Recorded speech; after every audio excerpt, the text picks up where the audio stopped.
Atas petunjuk penyelamat kita dan menurut ajaran ilahi,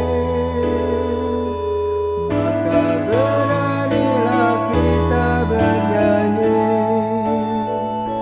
Bapa kami yang ada di surga, dimuliakanlah namamu.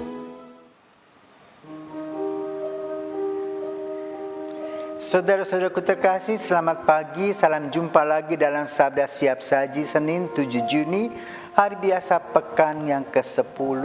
Marilah kita berdoa. Dalam nama Bapa dan Putra dan Roh Kudus. Amin.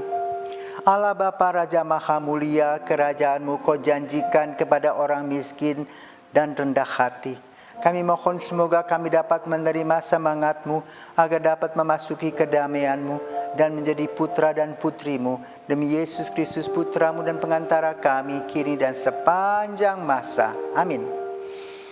Tuhan bersamamu dan bersama roh-Mu. Inilah Injil Yesus Kristus menurut Matius. Dimuliakanlah Tuhan. Matius bab 5 ayat 1 sampai dengan 12. Pada suatu hari Yesus naik ke atas bukit sebab melihat orang banyak.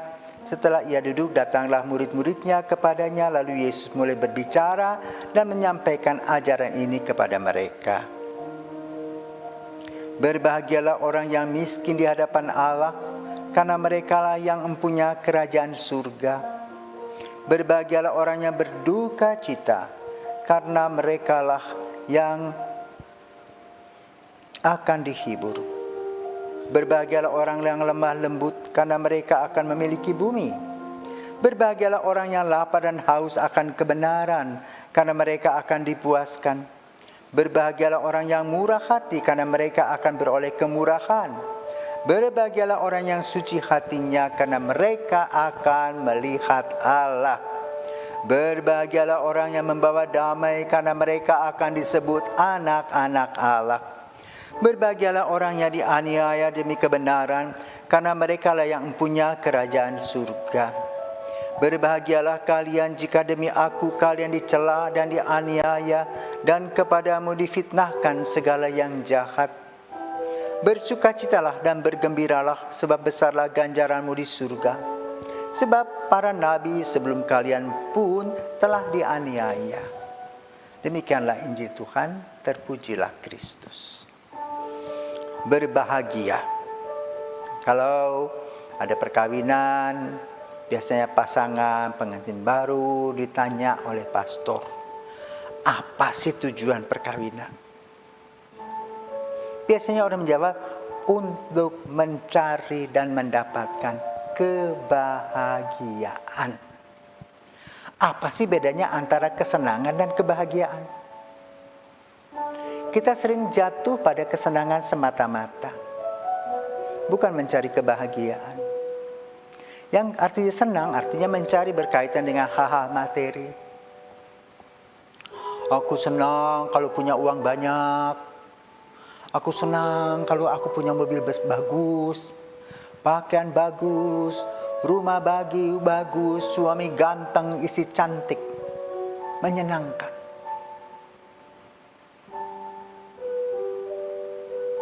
Tapi kita jarang mengatakan, berbahagialah aku, karena aku boleh menikah dengan pasanganku. Berbahagialah aku, karena aku boleh mengisi hidup saya dengan segala macam kegiatan. Jarang. Karena kita selalu berkaitan dengan benda-benda.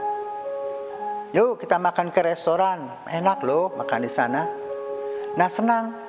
Kesenangan itu artinya setelah satu kegiatan, lalu harus diisi lagi dengan kegiatan lain. Karena kesenangan itu beda-beda dengan kebahagiaan.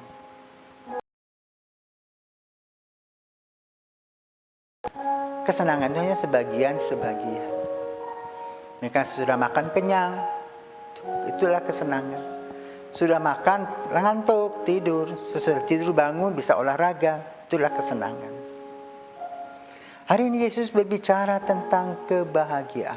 Berbahagialah orang yang miskin, karena dialah yang punya kerajaan surga. Miskin, wah siapa mau orang menjadi miskin? Miskin di sini dalam arti tidak terikat kepada dunia, mengalir seperti air, menikmati apapun yang Tuhan beri, iya, diterima, maka berkata cukup. Kita biasanya mengatakan kurang, tapi orang yang berbahagia ini merasa cukup. Kenapa? Dia melihat secara keseluruhan Tuhan senantiasa hadir di dalam langkah-langkahnya.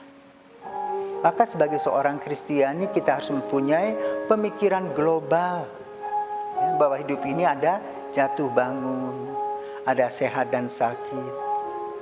Pada saat sehat, kita mohon supaya kita tidak sombong. Ketika kita sakit, kita dikuatkan. Ketika kita mempunyai persoalan, kita diberikan jalan. Tidak pongah.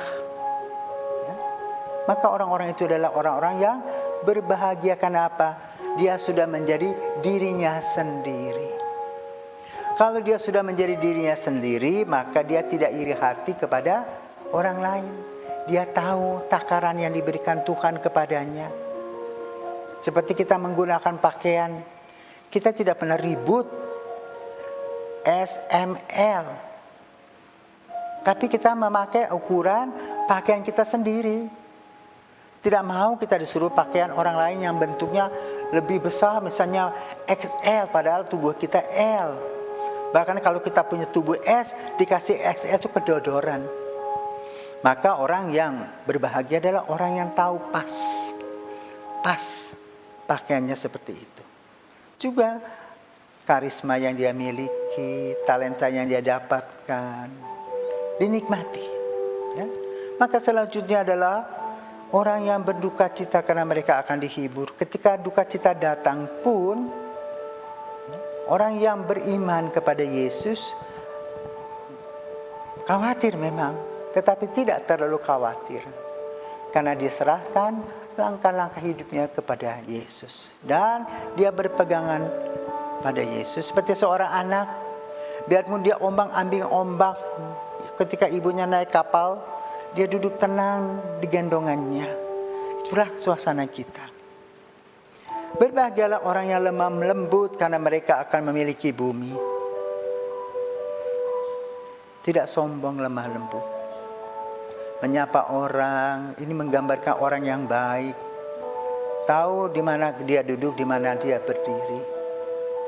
Bisa hadir di mana saja dia berada dengan sukacita. Berbahagialah mereka yang lapar dan haus akan kebenaran, karena mereka akan dipuaskan. Hidup ini penuh dengan tantangan. Orang kadang-kadang melewati arus, ya, dan berusaha untuk mengumpulkan hal-hal yang kurang beres. Tetapi orang yang lapar dan haus akan kebenaran tahu tata aturan. Ketika dia ditugaskan di A, yang dia nikmati. Ketika dia ditugaskan di tempat B, ya dia nikmati. Dan tahu rambu-rambunya. Dan juga dia tahu tantangan-tantangan hidupnya. Juga murah hati. Murah hati apa artinya? Bukan rajin memberi, tetapi dia memberi untuk sesuatu tujuan yang lebih mulia. Misalnya membantu orang-orang yang tidak mampu sekolah, anak yang pandai. Itu ada kepuasan dan kebahagiaan sendiri. Murah hati. Kenapa? Dia percaya Tuhan itu amat sangat murah hati. Dia bekerja dan sambil berdoa akan dapat rezeki. Dan dia juga tidak mau lihat ke kiri ke kanan, melihat orang lebih hebat, tidak. Dia merasa mensyukuri apa yang Tuhan beri. Berbahagialah orang yang suci hatinya, karena mereka akan melihat Allah. Orang-orang suci ini adalah orang-orang yang tekun berdoa dan tidak mau mencelakai orang lain. di depan lain, di belakang lain, ya, membicarakan. Seolah-olah dia seorang malaikat yang hebat.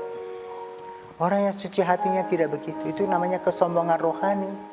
Tapi orang yang suci hatinya adalah orang yang rendah hati dan tahu bahwa dia bukanlah orang-orang yang luar biasa, melainkan orang-orang yang penuh dengan kekurangan. Maka dia ingin hidup dalam damai.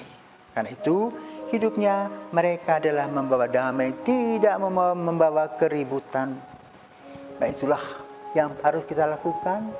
Dengan kata lain, melaksanakan cinta kasih.